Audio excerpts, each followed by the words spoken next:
This is the La Tech Sports Report.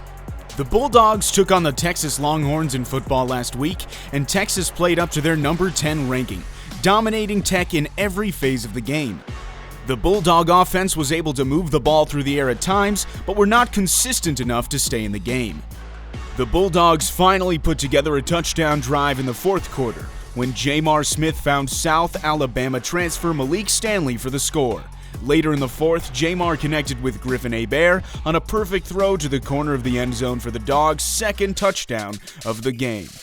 Jamar finished 34 of 51 passing for 331 yards, with the 2 touchdowns and 1 interception. The defense had some bright spots, with Connor Taylor forcing a fumble early in the game and getting a sack in the second quarter. Amik Robertson made some nice plays in pass defense, including 2 near interceptions, but the secondary looks lost at times in zone coverage. It was certainly not the performance the Bulldogs wanted, but some first-game confusion was to be expected in new defensive coordinator Bob Diaco's 3-4 scheme. There is reason to be encouraged, though, as Jamar's 331 passing yards was his most ever against an FBS opponent. Coming up this Saturday at 2:30 in Ruston, the Dogs take on their next-door neighbors, the Grambling Tigers, in the Buddy Bowl. The game is being played in honor of Buddy Davis, a legendary sports writer who recently passed away. Buddy covered Louisiana Tech and Grambling for 55 years and is a member of the Louisiana Tech Athletics Hall of Fame and the Louisiana Sports Hall of Fame. The game will air on the NFL Network, and it should be a fun atmosphere with tailgating, the Bulldog Village, exciting Bulldog football, and the Grambling Tiger Marching Band. Grambling fell to ULM 31-9 Saturday night in Monroe.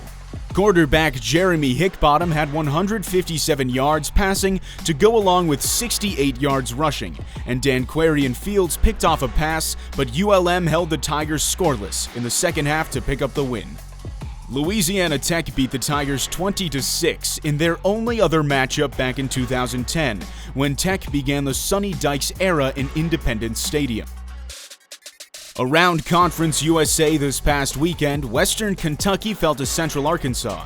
Conference favorite FIU got boat raced by a Tulane squad whose 2 best seasons in the last 16 years saw them win 7 games. And UAB held off Alabama State's upset bid. In soccer action, the Lady Texters opened the season 5-0, outscoring their opponents 26-2.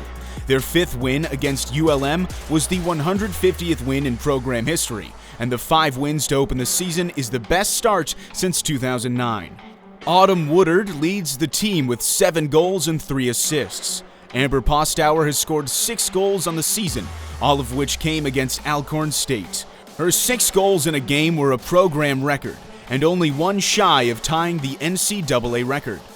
The volleyball team also started hot, winning the Sam Houston State Invitational and getting off to a 3-0 start. Jordan Carswell earned tournament MVP honors, and Caitlin Adams and Madeline Davis were named to the all-tournament team. Just like the soccer team, the volleyball team is off to their best start in 10 years. Finally, basketball season tickets are on sale and have been reduced to the lowest prices since the 2009 season. The men's team is especially poised for a big year, with 10 upperclassmen on the squad, but we will dive deeper into basketball closer to the season. There was also exciting news on the recruiting front last week, as the Duncan Dogs got a commitment out of 6'10" Kenny Hunter, who plays at Huntington High School in Shreveport. ESPN has Hunter ranked as a 4-star recruit and the 3rd best player in the state. It should be an exciting season, so make sure you get your tickets and join the La Tech Sports Report staff as first-time lower-level season ticket holders. Well, our time's up for this week. Please make sure you like and share our videos if you enjoyed them, and we'll see you next week here on the La Tech Sports Report.